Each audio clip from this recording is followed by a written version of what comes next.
Our first guest today is registered dietitian and host of the web series FiorellaEats. I like it. Yes. You got to tune in to check this out. And she joins us today for a look at some summer habits to take into the fall. We welcome Fiorella DiCarlo. Thank you so much. Always here with some great information too. Thank you. So what are some of the bad habits that we should or should not? Well, if they're bad, we shouldn't take them into the fall. Yeah, you know, well, you walk around the streets this morning, right, and you can already see it. Like, the energy is amazing, okay? So people are outside, and it's a beautiful day, it's gorgeous, it's hot, it's sunny, Yeah. right? And so one of the things that, you know, people are doing more, walking around, right? And something so simple, that they're out and walking around and in the sun, and they're absorbing their vitamin D, and it's creating the serotonin, and it's making them happier, you know? So one of the things to do to take into the fall is keep these habits, you know? Get up and out. Go get off the 2 stops right before you work and walk to work and walk home from work and go out to the park and walk around. As soon as the cold weather hits, people tend to hibernate and go in and kind of close down and shut down. Yeah. But that doesn't help them psychologically either. That has a psychological effect on them. It absolutely does. You know, they're not outside anymore and so forth. And, you know, there's always some time to go out. I mean, it's cold. Put a coat on, right? It really doesn't matter. You know, it's more of a mental state of being out in the sun. Go out on your lunch breaks. That's another thing. You see people walking around in the summer on their lunch breaks, taking at least a 20-minute walk with bags of fruit. They're going to their markets. They're more enjoying the farmers markets and buying fruit and taking it along with them. Yeah. You know, when people are covered up like that during the winter, they're more deficient in vitamin D. How They do are. Continue getting that? Should they take a supplement? Yes, no. I don't believe in supplements unless someone has a vitamin deficiency. So the best thing to do is to keep the fat in your dairy, and so that you can absorb the vitamin D and the calcium in your dairy. So that means no fat-free yogurt, no skim milk, no fat-free cottage cheese.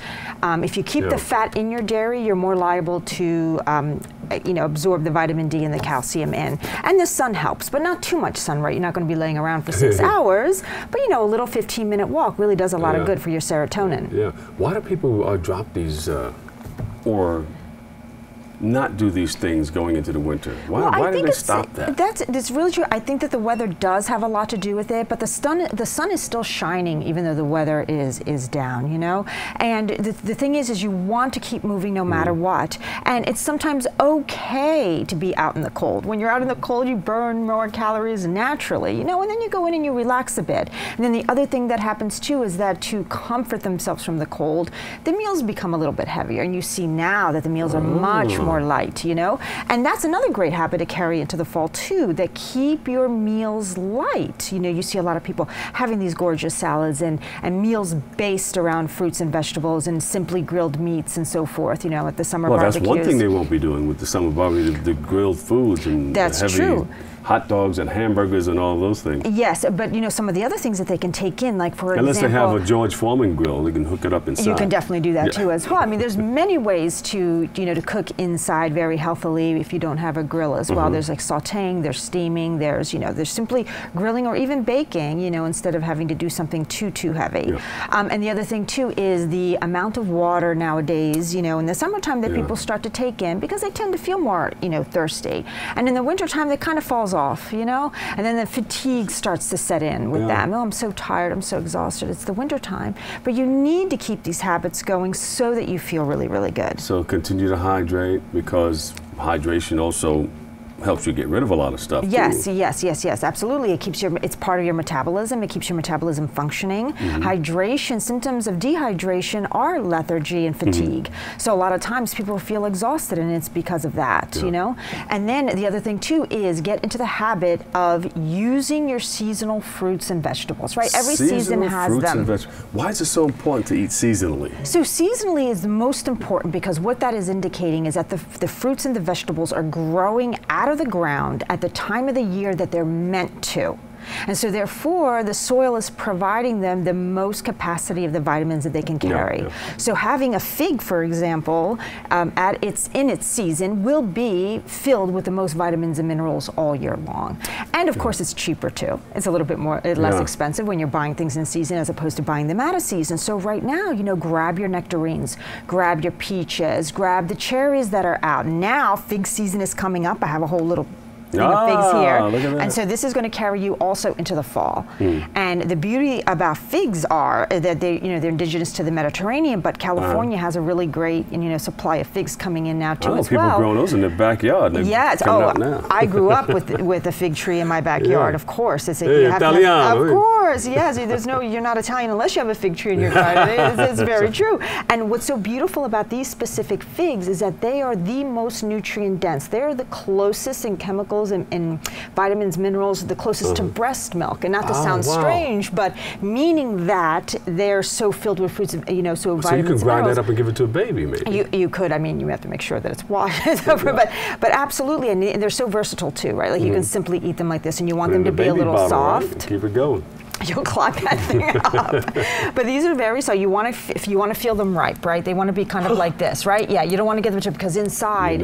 Yeah, and so you open this up and it's like this, you have a beautiful red color in it, like that. Yes. And they're very versatile. You can just eat them like that, or you can just put them on toast with some cream cheese as well. Or you even mentioned earlier on, you can grill these. Yeah. These are delicious grilled with a little balsamic vinegar on it as well.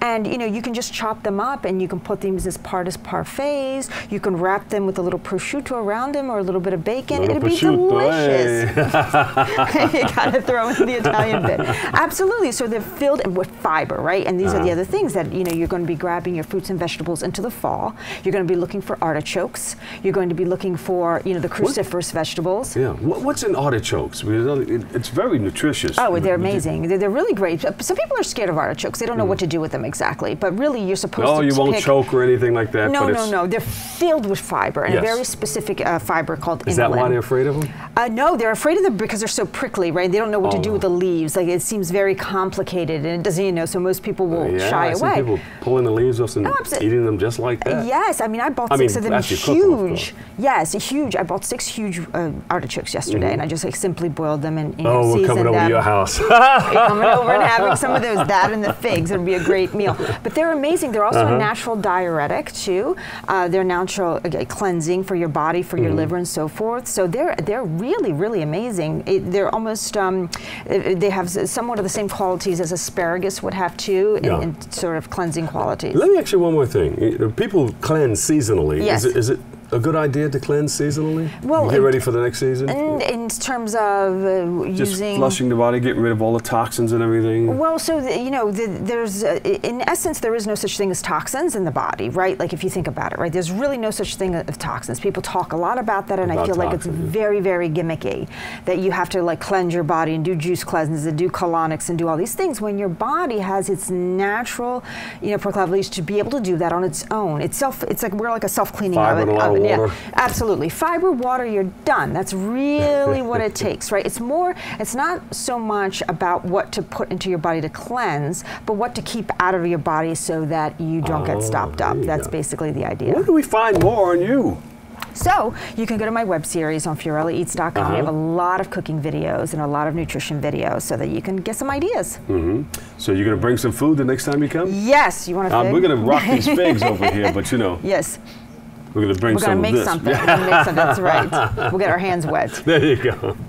All right. So the website, one more time? At FiorellaEats.com. Yeah, so you can follow on YouTube and Twitter. Every day we're tweeting with some new information and videos, so you'll get a lot of information. Give the registered dietitian a big round of applause, everybody. Fiorella DiCarlo. Thank you so much. All right. We got to take a quick break right here, but coming up next, we'll find out how you can keep fit and give back. But first, in celebrating National Healthcare Week, the Morris Heights Health Center, they drew in crowds to inform the community of health-based programs. Geraldine Estevez, she has a story. Check it out.